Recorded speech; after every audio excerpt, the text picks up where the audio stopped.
Oh, hello, yeah. Well, it's one of the gods' day, isn't it? Yeah. Odd that, isn't it? Yeah. God tells different people different days. I don't know. Maybe he's not working on the same calendar as other people. That could be it.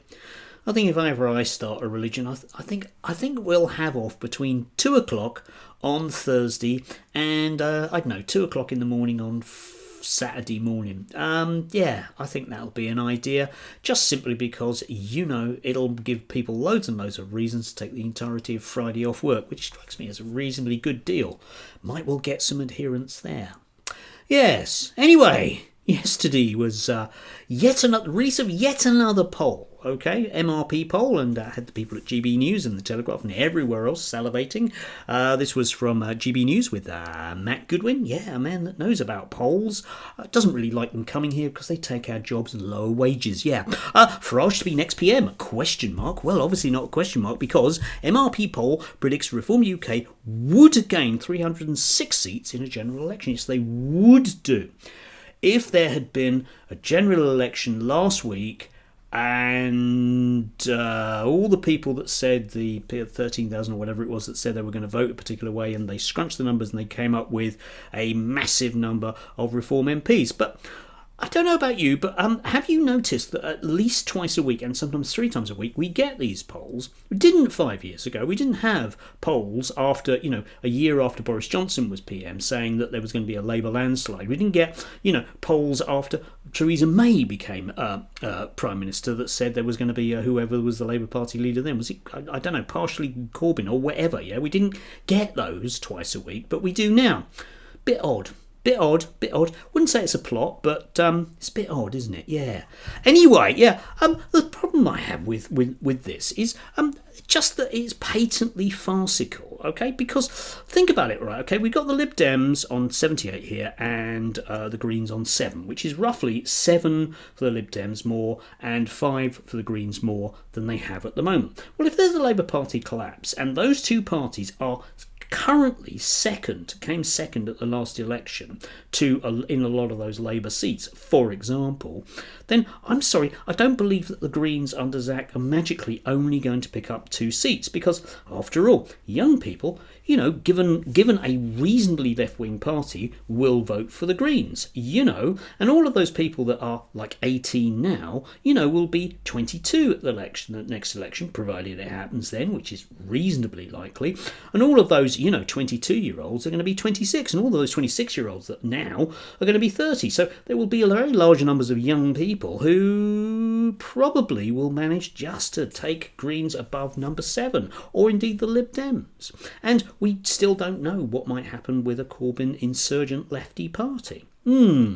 Still, doesn't really matter. It's just more propaganda for people making sure that we don't have nasty left-wing governments, like Sir Keir Starmer's one, which, of course, well, just isn't.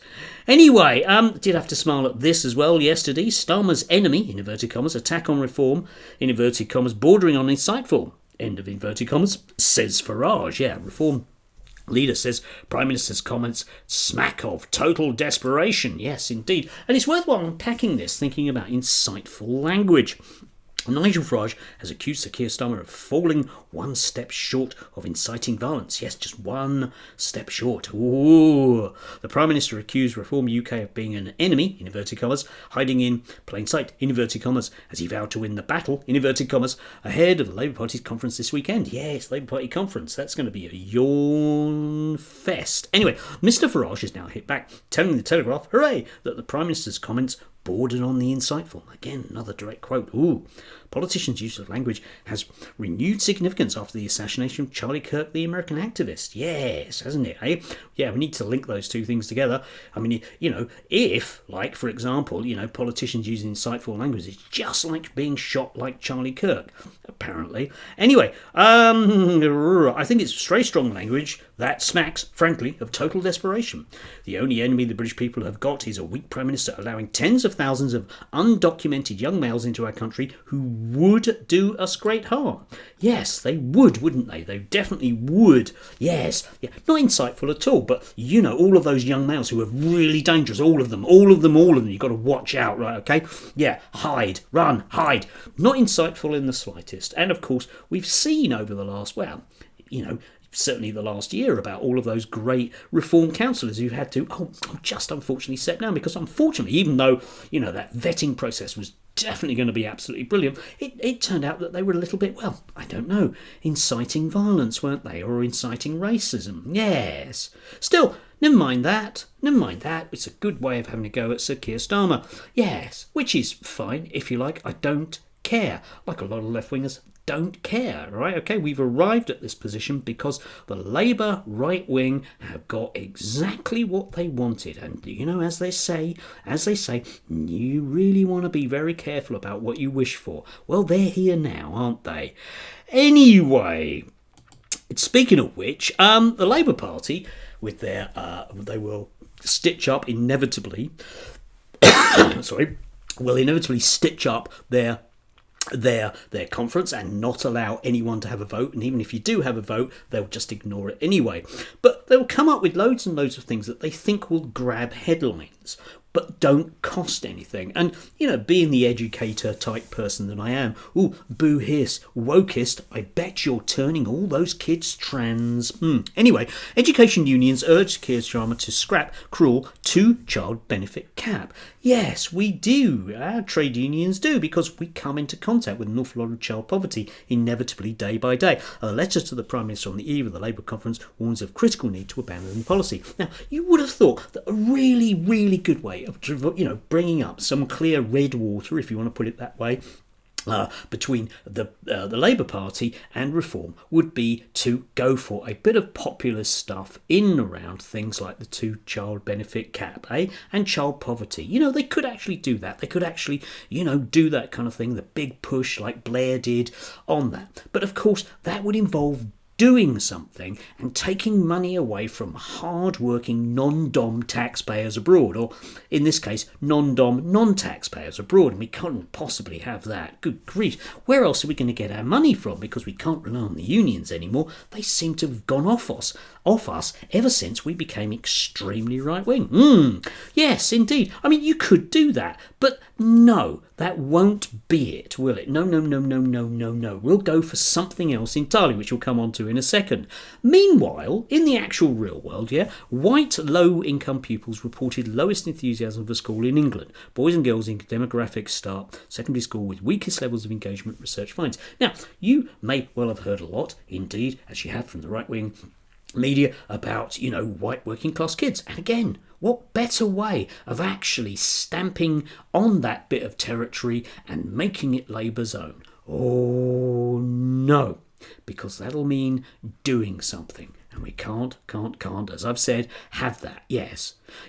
Someone like me fully understands why young people, particularly white working class kids, the kids I tend to work with, might actually be turned off school. Because there is no point in doing well at school when you come out with a whole bunch of qualifications which are utterly meaningless. It's a bit like doing a university degree. You can get your degree, you can even get your degree in a very, very good, supposedly good subject. Yeah, I don't mean trans studies. No, I don't mean that. I don't mean media studies. But you can get a decent degree in pretty much anything, and you will come out, and there's a very good chance the only jobs you can get are barely above minimum wage. I wonder why young people might be disengaged from school. They're bad. Let's go there, shall we? Yes. But the Labour Party have come up with a cunning plan for this. Oh, what's that you say? They're going to do something radical? No, obviously not. Year 8 state pupils in England could face, it's a real could, mandatory reading tests. Yeah, because nothing says tackling child poverty like doing a reading test, and nothing turns kids on school and make them want to go, Mum, is it school today? I really fancy doing my reading test. Oh, I'm so excited. Yeah, than that. Proposal, is all it is, aims to tackle underachievement by white working class children and improve schools' focus on reading. Yeah.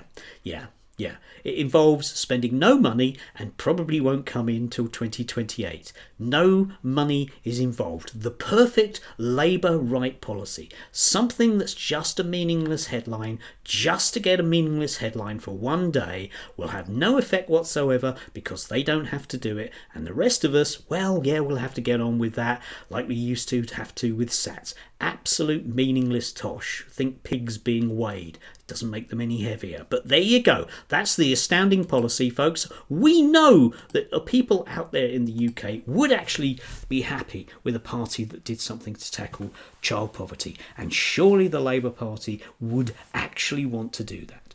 But no, not McSweeney. No, not Starmer. No, not Wes Streeting. No. Good grief. After all, that wouldn't involve US billionaires that we can sell things to. Meanwhile, of course, this ties into the whole rhetoric of the right, because we are dealing with a whole bunch of right-wing politicians. Yeah, I'm sorry for those of you that don't really like the Labour Party because they're left-wing. That isn't that the Labour Party is left-wing, it's just that you're enormously right-wing. Anyway, yeah, we get this from Sir John Townsley. Yes, Sir John, hooray! A generation of the worst parents ever seen has brought behaviour in schools to tipping point. Most of the families who behave in this manner are not disadvantaged, but the negative impact on disadvantaged pupils is extensive. Yes, indeed, you see, because parents are just bad and kids are just bad and everything's just bad because they're bad. Now, those of you of a certain age, and let's face it, it's all of you, because most of you, most of you aren't quite boomers, but by God, you're getting there, yeah? Yeah? We'll recall that way back, when you were a kid, kids were bleeding awful, weren't they? Horrible. Kids were horrible. And it was probably the parents' fault. And certainly by the time we came around to the 1980s, it definitely was the parents' fault, yeah. 40 years ago. Yes, I know. 40 years ago, it was definitely the parents' fault. And ever since then, it still has been. But the generation of the worst parents ever seen, I don't know, mate. I don't know, because as I recall, one-parent families, all them dreaded women that were evilly not staying with abusive partners during the 1980s. That was making all of our kids all bit useless, wasn't it? Yeah. Yes. Anyway, Sir John Townsley. I'm sure he's got his finger on the pulse. Not that I have, of course, working with, disadvantaged kids right at the bottom of the pile like I do. It's just me being a loony lefty. Still, never mind. We trundle off into the distance with an extremely right-wing insurgent party who are pretending not to, incite anything at all, and a Labour Party that is very, very, very determined as to lose the next election as much as it can do, because after all, by God, it's so important that they carry out their policies on behalf of somebody. Yeah, probably Tony Blair Institute, isn't it? Anyway, do have a glorious day if you can do. A bit of a rambly one today.